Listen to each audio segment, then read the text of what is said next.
Climb into the cockpit with pilot and Link Square's Chief Legal Officer, Tim Perilla, as he invites legal leaders aboard to share advice that will help you navigate even the most turbulent times of in-house counsel work. We'll cover a range of topics from data privacy to legal team structure to public company transactions and beyond. You don't want to miss this series. Fasten your seatbelt and prepare for takeoff. You're listening to Cockpit Counsel. Hello, everybody, and welcome to another episode of Cockpit Counsel. My name is Tim. I'm the Chief Legal Officer at Link Squares, and today we have Lucy Bassli, founder and principal at Inno Law Group. Lucy, welcome. Thank you so much for having me. Thanks for coming on. So we started every show the same way. It is an aviation-themed show. Okay. At least it is, aviation and legal kind of combined. So we ask everybody this first question to open it up. What is your pre-flight ritual? Like literally before you're going to get on a plane. Before I get on a plane, I think I check my my bag like 7 times. I feel like there's a bit of a undiagnosed, self-diagnosed situation here where it's like cell phone, money, how do I do it? So it's like cell phone, wallet. That's all I need. It's always like, that's it. As long as I have my wallet, my cell phone, I can survive anywhere. And then I get in an Uber and immediately I check it again. So it's like, it's unhealthy. I don't know why I confess these things, but that's pretty much it. So Lucy, tell us a little bit about yourself and your background, your career path, and what led you to start the Inno Law Group. Yeah, I think my background's a little bit boring or predictable in many ways. I mean, I started at a firm, ended a small firm, and then ended up at a big firm in the Seattle area.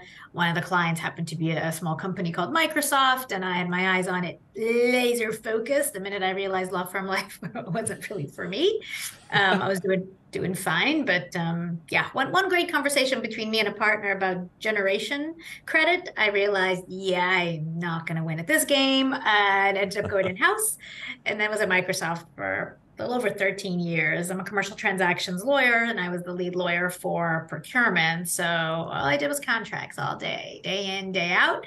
And very quickly realized that what I loved wasn't just doing the contract itself, but really the how around the contract, all the contracting, how it flows, how to be more efficient, why am I reinventing the wheel, all that stuff. So over the course of 13 years, really did some cool things, changed how we contract globally, outsourced, did some with technology, but it's nothing like today. I mean, it's like light years ahead now where I was. It feels like a dinosaur back then.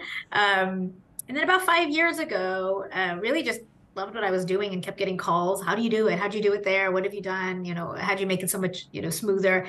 And so decided, I could do this like a lot with a lot of different companies. And it's always very exciting to build, and started this little niche consultancy. And I do general kind of legal ops consulting, or I headed up legal ops at Microsoft my last year and a half. Nice.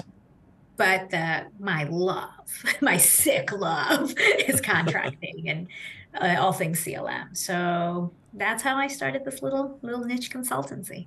That's incredible. That's it is a very traditional path, but you ended up in a pretty untraditional space, which is great. So the legal ops position, were you like the founding member of the first legal ops team at Microsoft then? No, I wasn't. There were a couple of different legal ops functions actually happening. We didn't really have a name back then. We had a lot of really cool stuff happening in the litigation team. We had a lot of really cool stuff happening in the patent and IP team. And then I had a lot of cool stuff going on in the contracting space. And then we had like a law firm engagement, spend management happening. The department is so big that all these pockets were doing what is legal operations in their own practice areas and in their own specialty areas, with the exception of, spend management and law firm, engagement. Sure. So it was already happening. I was the first one to try to create, and it wasn't centralizing even, because patent ops stayed in patents, litigation ops stayed in litigation, but we really started to create that kind of federated union of legal operations. And so I headed up that effort. So it was an evolution, really, but it was kind of cool to gather and learn from each other, even though the work was a little bit different. The underlying concepts are so similar. I mean, it's really getting more efficient. Yeah. Period. Right. That's very cool. That's very cool. So when you think about those different sort of aspects of legal ops, for lack of a better way to put it, what is the common thread? I know you mentioned like finding efficiency, but when you're when you think about a team that doesn't have any legal ops yet, Yeah. what is like that first step toward establishing an actual like legal ops focus, even if it's not an actual team, but like introducing legal ops and the legal ops way of thinking to the lawyers? And what is like the first mindset shift that needs to happen? Yeah, yeah. It's a good question. So much of it comes down to the culture of the law department, that how to answer that question.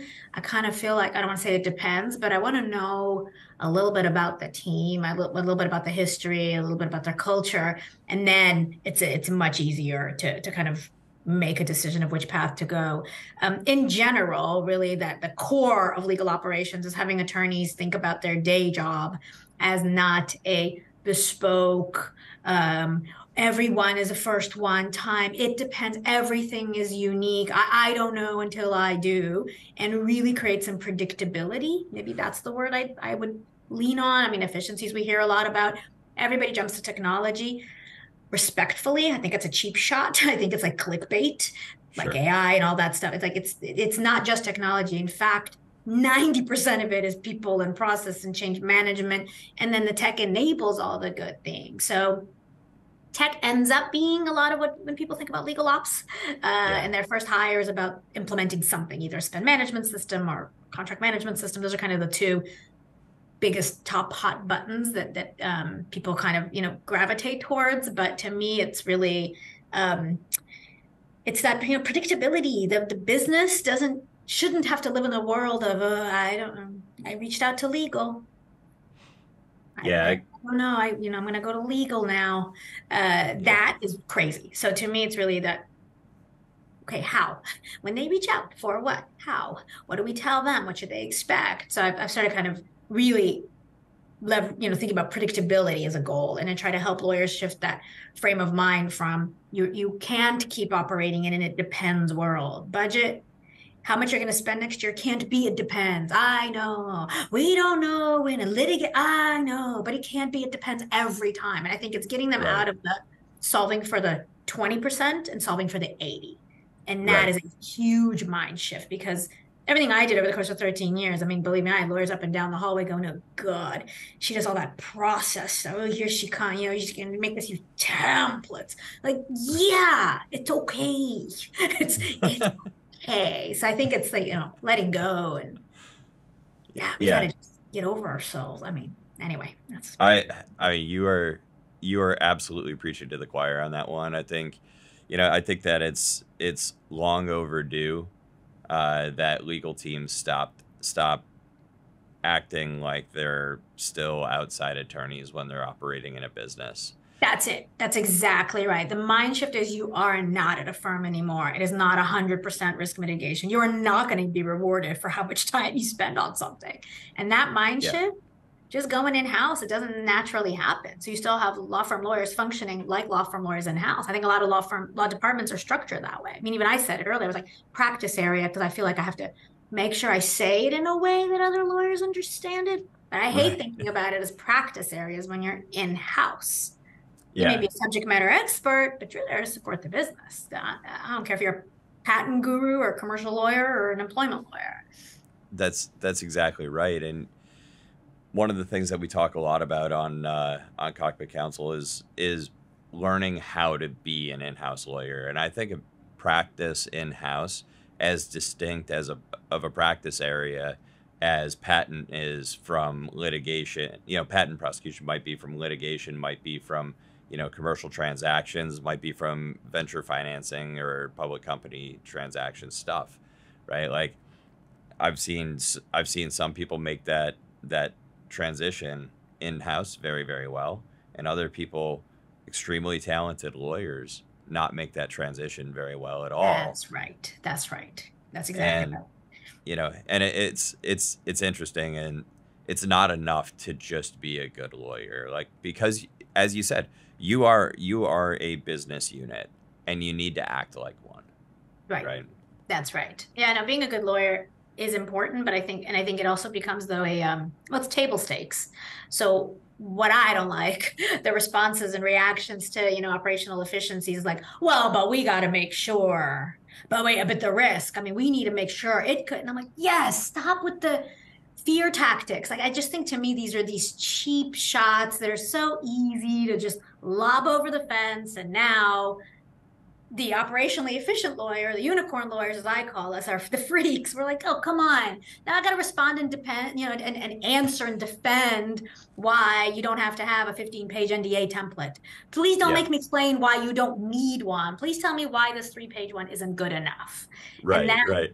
It's just, we're not there yet, right? The mind shift is still, Lucy's crazy. I told you that one time, the one NDA of the 15,000 we did this year, there was a problem.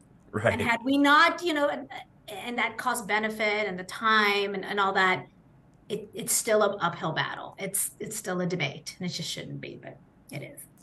Lawyers that approach in-house practice in that way, I think, like, actually meaningfully discredit themselves. Yeah. When you're not prepared to take a position, it shows two things. Number one, you don't know enough about the business to form an opinion of your own. Or number two, you're not willing to hold yourself accountable or to have others hold you accountable for making a decision. And in either case, I think that's not only discrediting, it's embarrassing. Oh my God. That's half of what we struggle with when we work with corporate law departments. Yeah. That paralysis to make a decision. Come on. It's okay. You got to do this. And it's just not in everybody's DNA. It's not how they're trained, for sure, right? Because at law firms, you have this luxury, frankly, of providing advice. And then you kind of get to, it's the 80-page memo on data protection. Thanks. Right.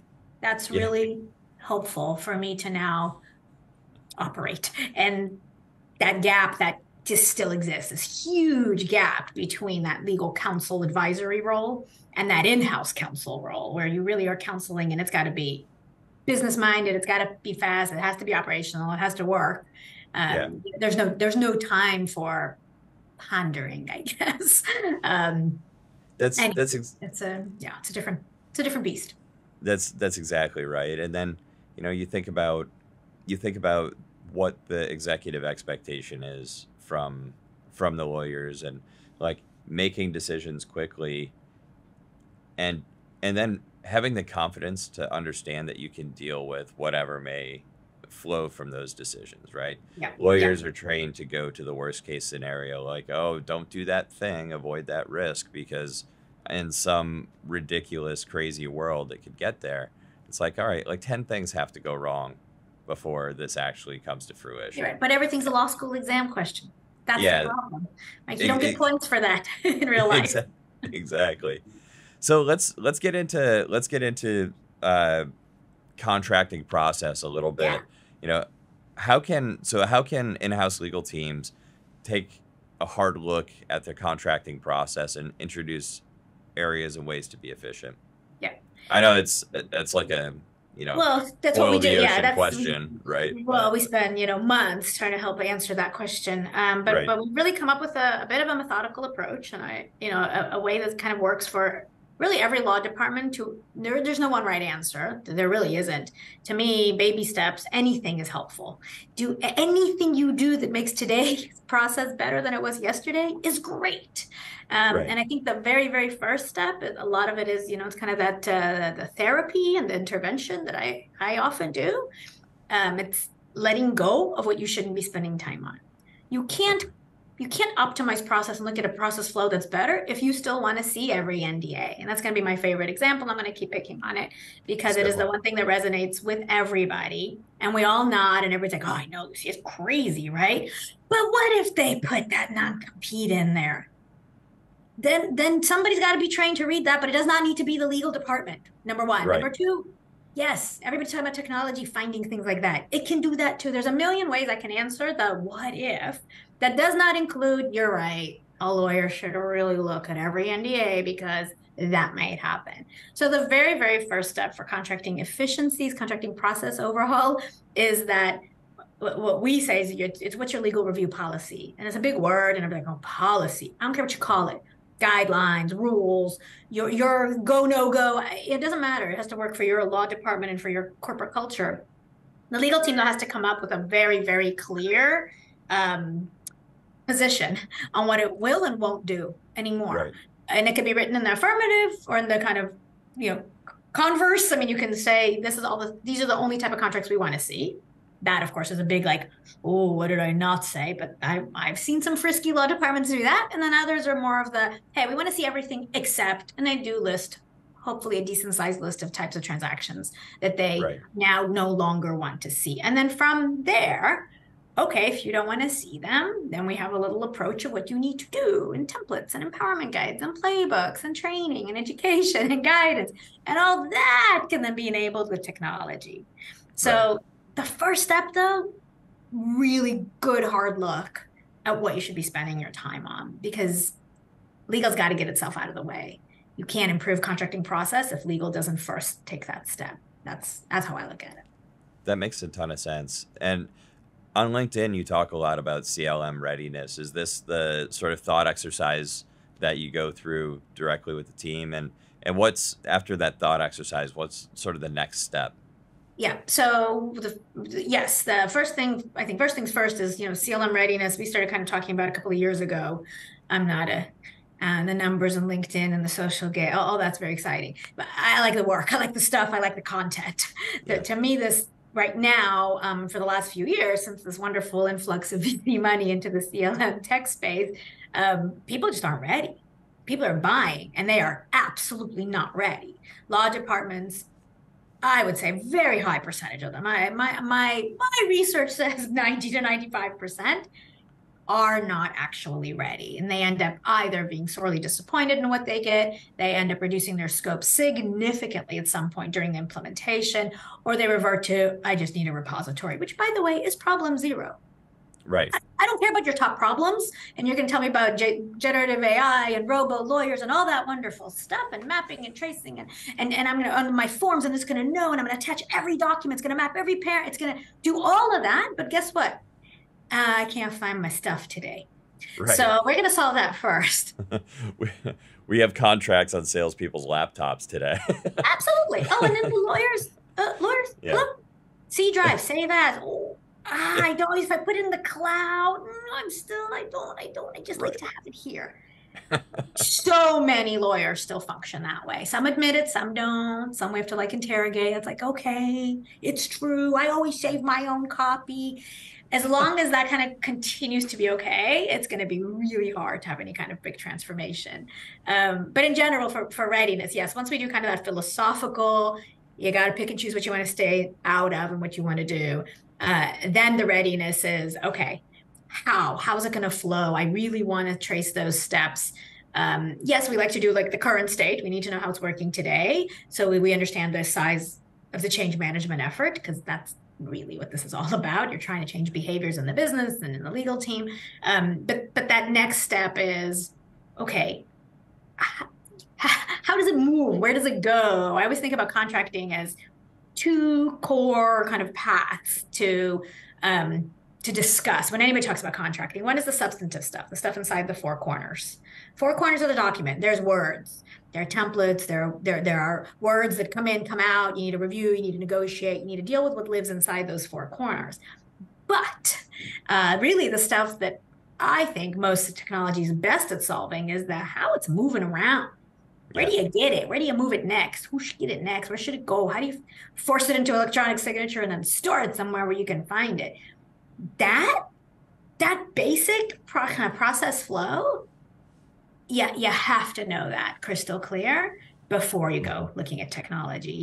You have to have a point of view, and you have to know what really is your top pain point in that whole process that you're trying to solve with technology. Everybody talks about that. Identify the pain point, map your process first. I mean, we keep saying it, but again, it feels like we're all just throwing out the cheap, obvious words, but it's like, how do you actually get in there? How do you actually do it? It's very hard for busy legal teams to spend the time to get ready, but they need to. That's exactly right. I tell people all the time that it's it's about process transformation. It's not enough to buy the software. You have to buy into the software. And if you do that, largely the software will do what people say the software will do, right? Right, but you have to Where be invested. You got to be that's all right. in. And I think the other thing is lawyers have a very low tolerance for forgiving technology. Sure. We're much more tolerant with training humans. I'm going to Yeah. teach you how to review this contract exactly how I like to do it. And I'm going to walk you through. Because I'm going to let go of this. I'm going to hand it to you. Technology, why didn't it work? That Right. thing's awful. We hate. Nobody likes it. We hear Yeah. that all the time. These big, broad strokes, negative statements. It's very hard to recover from that. And the technology gets blamed all the time. Absolutely. And I think it's particularly magnified when you have technology. And this, I'm with you. Like, obviously, there's exciting stuff happening with generative AI, but I think the hang up for a lot of lawyers is that we don't know when it will get to the point where we could truly trust it, right? Like, I'm confident that it will get there. I think to say otherwise, like, it's just a question of when, not if. Absolutely. That's all technology. It will get there. That's exactly right. But when you think about software and the way that we think about it here at LinkSquares, like, we are trying to provide a level of automation for the things that anybody can do so that lawyers can do the things that only lawyers can do. Lawyers are pretty good at doing legal work. Yeah. Just generally speaking. Lawyers are pretty terrible at doing non-legal work. Yeah. And I know that's a very broad stroke, but if you can get technology to help with that non-legal work, then I think you have an opportunity to really make meaningful change within a legal team. That's right. It's all about resourcing at the end of the day. I mean, you have a finite amount of resources, and how you're going to spend attorney time is a very important question. That is valuable time, and it's expensive time in any corporation. It's pure math. That's a very expensive human resource that is tasked somehow themselves or been tasked with chasing down signatures. That's right. Crazy misuse of resources. I mean, I would say, hey, hello, board of directors. Do you know how they're using those resources? I mean, there's all this money going to these very expensive humans. Yep. They're like, I gotta check. I don't know. They don't know who to sign. I gotta go chase it down. I don't know if it ever got signed. Right. No, stop yourself. But I think a lot of lawyers have a really tough time letting go, not just of the substantive things and topics, right, and the risks, but even the operational aspects. I can't trust the business. I don't know what they're going to put in there. If I let them do it, it'll never get. I'm like, well, look, you're not like the parent. You can't. That's gotta right. let people do their jobs, and you gotta step back and say, I told you how to do this. I gotta get out. I mean, we meet legal departments that lawyers are signing contracts. Yeah. Right? Yeah. And you're going, Yep. No. I remember the first time I kind of found that out. Yeah. And I thought, okay, this must be me. Is this normal? Did I live in a non-normal world for like 20 years? And now Right. lawyers should be studying. I mean, it took me a second to kind of go, no, this is crazy. That's not your job. But it was eye-opening for some reason. You just when you think you've seen it all. I always say my team's like, we're like podiatrists. We're like these foot doctors. We've seen Right. kind of the ugliest of the ugliest. But every Right. once in a while, boy, I'll stop with the analogy because I think it's really bad, but we'll see something that we just didn't expect in a million years. So when you think about legal teams and when you're advising legal teams on how to change that process, how do you I'm trying to figure out how to put this delicately, so maybe I just won't. Some legal teams don't have like the influence to change process across the organization. Right. And some do. Yeah. Right. Yeah. So how do you think about advising those legal teams that just simply don't have the level of influence Sure. across the organization to change a whole process, but still want to gain some efficiencies and advantages? Yeah, and we do. We deal with departments like that all the time, where we say, okay, let's talk about what's squarely within your control. The template, probably squarely within your control. Negotiation playbook, fallback positions, speeding up the negotiation part of the life cycle. And we have, of course, our point of view on what the life cycle is and all the different phases. Sure. There's that negotiation phase that I always point to first and foremost and saying, you know what, this legal departments can control, and this they can influence. Getting out of that black hole of legal, I don't know, this contract sometimes it takes 3 weeks, sometimes it takes 3 months, sometimes it takes 9 months, sometimes they never hear back. That legal can fix by creating predictability in the negotiation experience. So that I look there first. I also like to go a little bit upstream and work with the legal department on how do you have a seat at the table? Do you have a seat at the table? Where are you in the pre-contracting? This is where, again, this combination of unique skills that I love to bring is, yes, we are legal advisors. Yes, there's operational efficiencies and templates and playbooks, but also being able to say, hey, as a legal advisor, you should be at the table in advance. You should be helping with RFP templates, RFP responses, working with procurement or sales, depending on which side of the commercial transaction dance you're on. Sometimes you're on both sides. What is that work you can do in advance to provide the guidance that will then enable you to speed up the negotiation part, which again is something you do control entirely. So there's a ton you could do with just how legal does contract review. Who's doing it? How many different professionals in the law department are doing it? Does it need to be touched by a lawyer in the law department? I don't care if you're a department of 300, or 1,500. Who in legal is touching the negotiation, and then how they do it is completely within their control. And you can make a huge impact by just changing the way legal does their day job in commercial contracting. That's so you touched on something interesting there. Is there a point where your legal team gets to a certain size where you more or less have to run it like a law firm? No. You never should run a law department like a law firm. Right. Ever. Law firms are teeny tiny individual little tiny firms all put together under partners who bring in, you know this, everybody's watching this probably knows this. So that model that we all love to hate, and those who work in it hate to love it because it's so lucrative.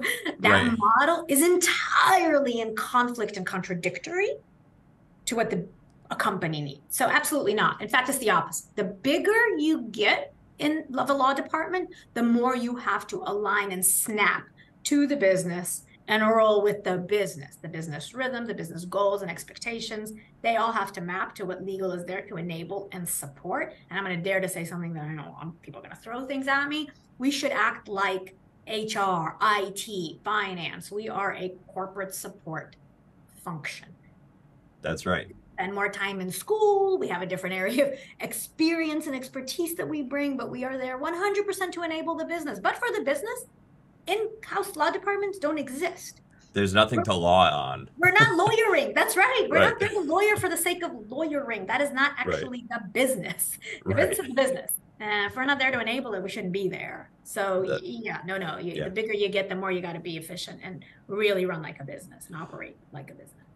I couldn't agree with you more. I think that's absolutely critical. But yet I talk to so many people who run their in-house teams like a law firm.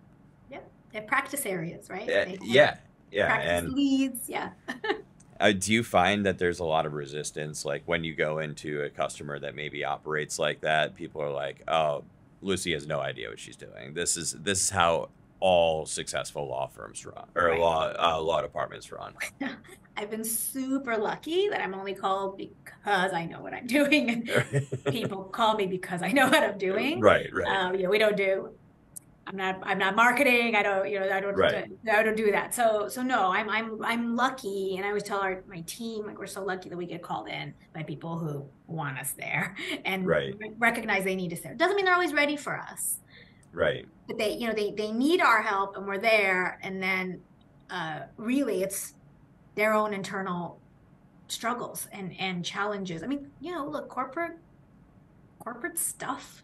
There's a lot. It's not just that work is hard enough. I always say say to my team when I was in house, I'm like, work's hard enough. We don't deal with anything else. No BS team. We don't play other games. There's a lot that goes on in corporate land that has nothing to do with the work. And that's right. really hard when you're trying to transform process. I mean, we have it right now. Well, teams are forced into certain technologies because there's relationships or reasons behind it, and Yeah. go through the motion, and they'll try to pick things that at the last minute, 11th hour, yeah, no, we really should go there. And that's the kind of stuff that makes it really hard on the technology provider as well as the in-house team trying to do it. And that's just one very, tactical example. Right.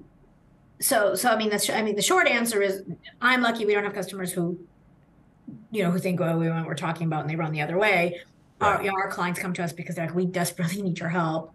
Right. And they actually help. How do we influence the business? So we have now, I think even more than half at this point, well over half, we have joint relationships with either usually the procurement team. So the legal department will bring us in, introduce us to their procurement team, and then suddenly we're working with both.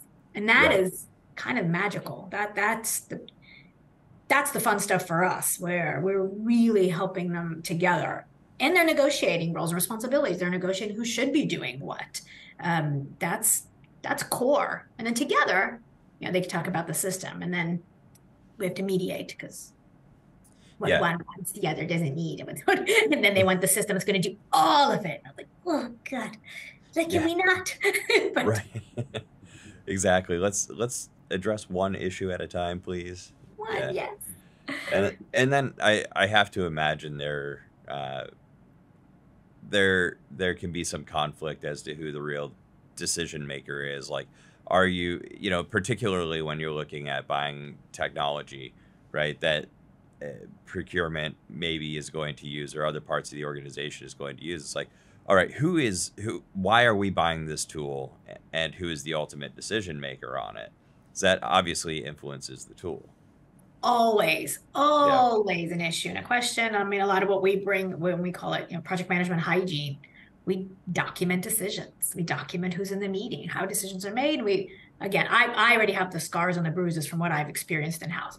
I don't want anybody else to have to relive that. So I tell them, you got to write this stuff down. You have to write it. You have to keep it because you might win the lottery tomorrow. That's always my happy version of people move, people quit, people change jobs, people leave. There have been layoffs. There are good, bad reasons. Doesn't matter. Right. Everybody new comes in, looks back at the choices, and immediately disagree with them. And that's human nature. We want to do things our way. Sometimes you adopt things you don't want, but there has to be good documentation for why and how decisions were made. And there has to be some transparency. And it goes back to just good old human honest behaviors. But these are not easy implementations. These are not easy technology choices. And I often get a little sad when I see it being lobbed onto somebody's legal ops generalist day job. If they had a really successful implementation for an e-billing system or spend management system, matter management, again, it's all like, what's it called? The word salad as well. And acronym salad at some point. You're like, yeah, ma'am, LMM, LPF, CLM. And you can't just add contracting. You cannot, because it does require an appreciation for what goes on inside the four corners in order to understand how to make it flow smoothly. Spend management's different. You're not really going to the lawyer's day job. You're not poking at how they lawyer. You got to make them click different buttons. Yes, you can't keep getting invoices on your desk and paper and let them sit for 6 months. From now on, you're going to have to click some buttons. Now they're going to like it. They're not going to look at the dashboards, whatever. But it doesn't bother them. It might annoy them, the extra things they have to learn. Yeah. But you're not having any kind of a substantive debate. Let's put it that way. Right. Short of, telling them which firm they can use, which no legal ops person will ever be successful in, and they don't try. But that's that's like core operational stuff that is happening. And then they'll lob on CLM to their day job. And a well-meaning GC will say, fix contracting. I saw a demo. I want that thing, and this poor legal ops person never seen a contract. They don't do contracts. Right. It just won't be successful. I can't really overstate it. I'm not being alarmist. I am guaranteeing a predictable fact.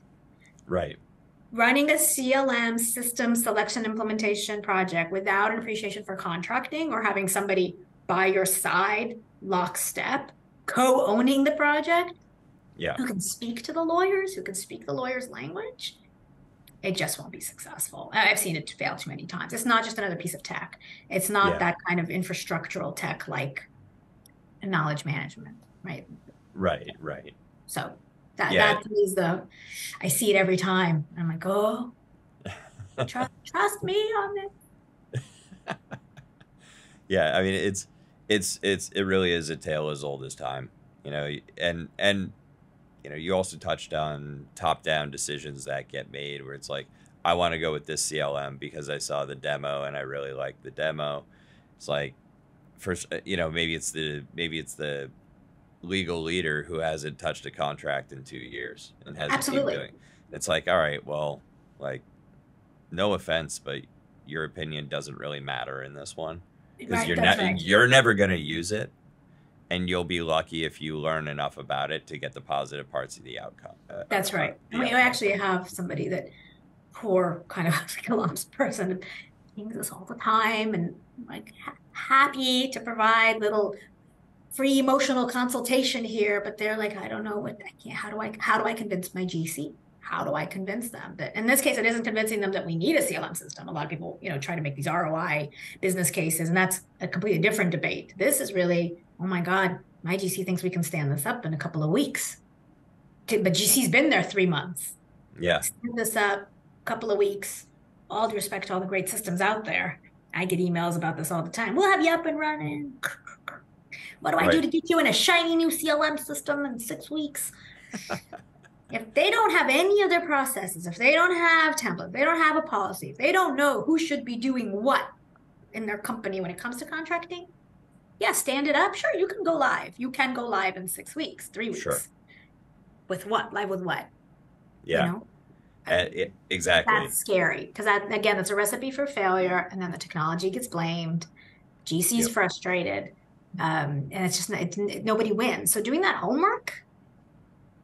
Sorry, it's not as sexy, but you got to do it. It's just, you can't. That's right. For the cake, you got to have veggies.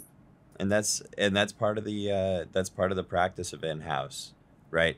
Is understanding that through each stage of growth of your department, which I would imagine for most departments aligns relatively closely, maybe not linearly, but relatively closely with the growth of your company.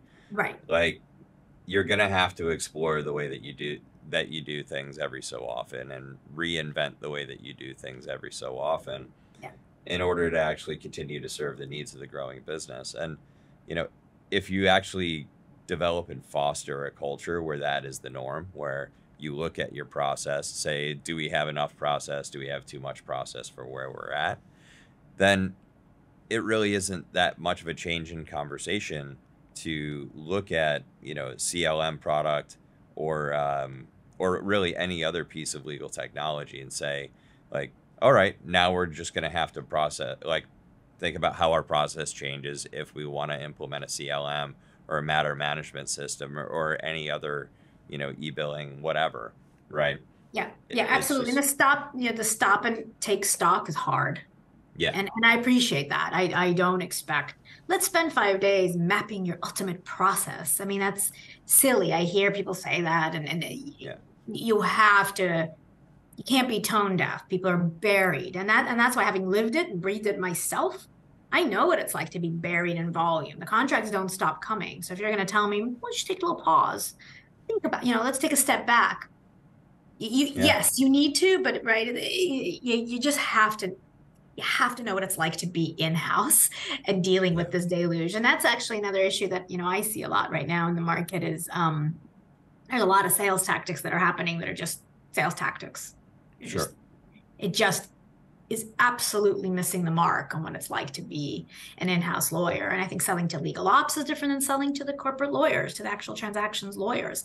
Some law departments don't have legal ops, and it is a transactions lawyer. It's like, okay, well, I got to do this. I got to figure this out myself. Yep. It can't be sold on a shiny demo. They just can't. It won't land. Right. And so there's a lot of disconnect right now. And very excitable market and excitable buyers. Right? Everybody's excited. Yeah. But a lot of crazy stuff. Absolutely. So I know we've got a handful of questions here. Alyssa, what do we got? Yes, so these are some rapid fire questions that we ask at the end. The first one is, what is your hot take about working in-house? Hot take. It is, it's all about the people. It's figuring out who you work for, who you work with, how to work with people that, you know, are reporting to you if you have reports. I mean, that the dynamics in-house, it comes down to the people and then understanding the business. Those two together have to win. Next question, what is your number one tip for the CLM evaluation process? Number one tip for that process, you got to lift under the hood. You got to poke and prod and ask precision questions. Be prepared before you have a demo. Whatever that means to you, do not just set up a demo if you don't know what questions to ask, what to expect, and how to be able to poke. Got to ask spicy questions. All right, and then the last one, what is your advice on how to protect your time and productivity while working in-house? You got to learn to say no in the right way to the right work really, really early on. Have the confidence to say no, have the confidence to know what you should be spending your time on. But you got to say no. You're going to work twice as hard than at a firm, because it is not true that in-house you work less than a firm, but you are in more control of how you spend your time. So control it. Awesome. Well, Lucy, this was great. Thank you so much for joining us today. It's been an awesome conversation. We're going to have to do this again. Thanks for having me. It's all my favorite topics, all in one shot. So thanks for having me. I really appreciate it. And if you liked what you saw, just go ahead, give us a like, follow, and we'll see you next time.